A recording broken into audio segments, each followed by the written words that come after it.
Hey guys, in this video, I will show you how to change Google account email address. All right, let's begin.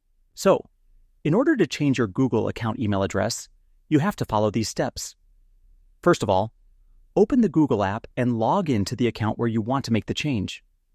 Once you're signed in, tap on your profile icon at the top right corner of the screen and select Manage Your Google Account. From here, go to the Personal Info tab. Scroll down a bit and tap on Contact Info. You'll see your current email address listed there. However, you'll also notice that Google mentions you can't change your original email address. This is because the main Gmail ID you created your account with cannot be modified.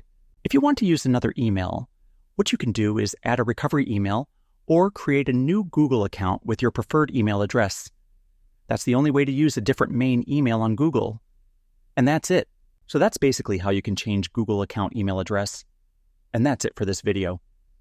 If you found this helpful, consider subscribing and giving this a big thumbs up. Thanks.